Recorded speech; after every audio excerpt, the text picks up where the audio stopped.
What's up guys, it's your boy Mr. K back with another video. Hope you're all doing well, and today we'll be reviewing the iPhone 11 in 2021.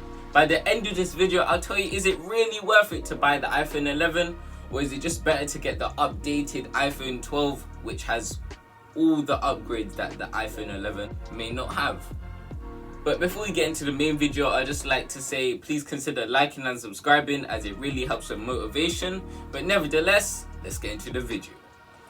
This device costs £375 to £600. The price does vary a lot depending on where you are buying it from, but usually it stays around that price range. This is more affordable than most other fairly new phones out there at the moment, but it still is in the higher end of price listings. The specs of this device. This device has 4K recording video, so you can easily record 4K videos. So this is clearly better than the camera I'm recording at now. And I'll pop a quick video now to see the quality in comparison to this. It has high quality slow-mo, so let's say you're into recording slow-mo videos, or you want to make a YouTube channel based around slow-mo videos. This will make amazing videos for you. The slow-mo looks amazing, very precise, and you don't really lose much quality while using slow-mo. It has ×2 optical zoom. This is the actual camera that can zoom in ×2, and ×3 digital zoom. So this is when you're actually digitally pressing the buttons on your phone to zoom it in or zoom it out to get your desired zoom. This can be charged wirelessly and widely. Personally, I use the Anchor wireless charger because it looks the cleanest and it pretty much charges the fastest for me, or that's how I feel anyway. Widely, it's just like any other average phone. You just plug it in like normal. It's water resistant for 1.5 meters, so that is actually pretty deep.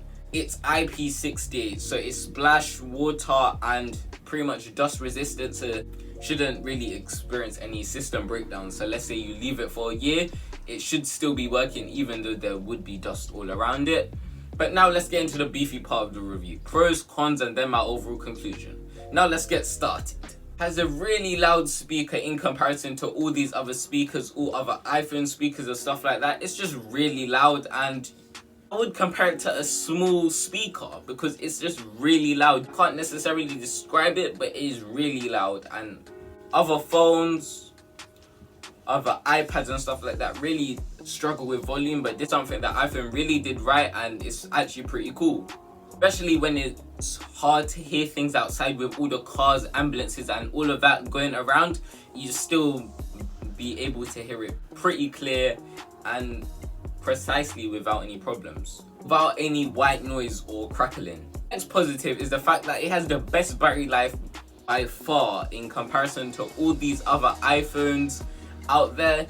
It has a whopping 11 to 10 hours of battery life. Obviously this does deteriorate after a while with battery health, but still that is a mad amount of time.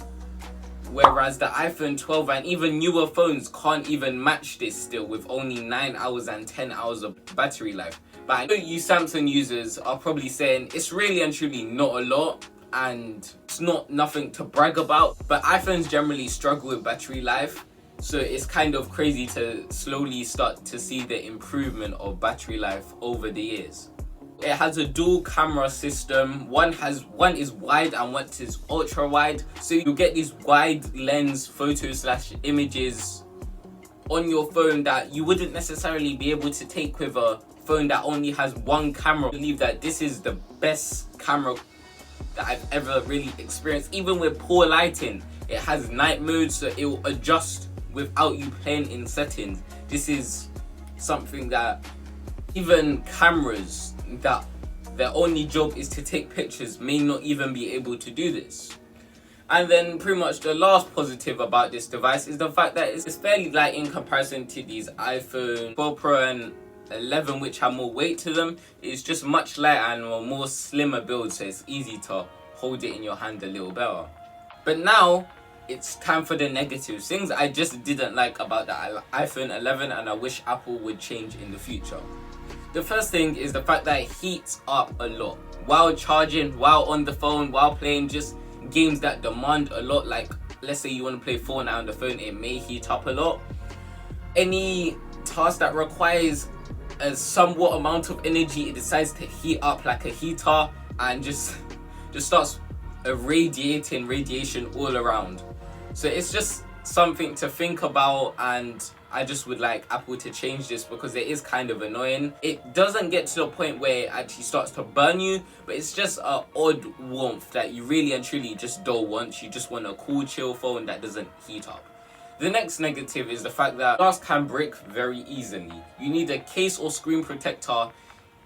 Even if you're not a really clumsy person, I know I don't have one now, but it's just something to keep in mind and something you should have on you, because it's better to be safe than sorry than to break a £600 phone because you like the look of your phone. So it's just either have a nice looking phone or have a cracked phone. So furthermore, when you use Snap, Instagram, Twitter, all of those apps, you do lose a significant amount of quality where it looks like you're not using a very expensive high quality phone. So if you want to get good images and then transfer them after, that'll be okay. But if you take the picture in the app, you will lose a significant amount of quality, and it may be annoying for people that love pictures. This is mostly because it's not optimized for the iPhone or this series, but you can always take high quality images in the camera and then transfer them after. Next negative is the fact that there's touchscreen malfunctions. When typing on Snapchat or any app that requires a lot of typing,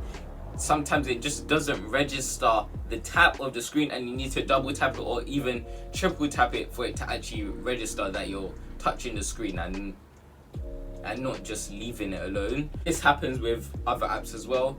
And nevertheless, the final negative about this product is the fact that there is actually some cooling issues. So let's say you change your ringer or your ringtone. People have experienced ringer issues. So let's say someone's trying to call you, you won't hear it. I don't know if it was just with that specific person, but it's just something to be wary of. So me personally, I don't think I'm gonna ever change the ringer just because I don't want that to happen. I don't know how to revert it, but I'm pretty sure there's a video about that. But now it's conclusion time. So in conclusion, if I were to go back in time, I would 100% buy it. This is because it's a great phone with amazing screen quality, amazing recording functions, and it can take amazing pictures for those picture geeks out there that love taking photos or something along those lines. The one drawback I would say is that the price is a little too expensive for some people or children or young people that want to buy it.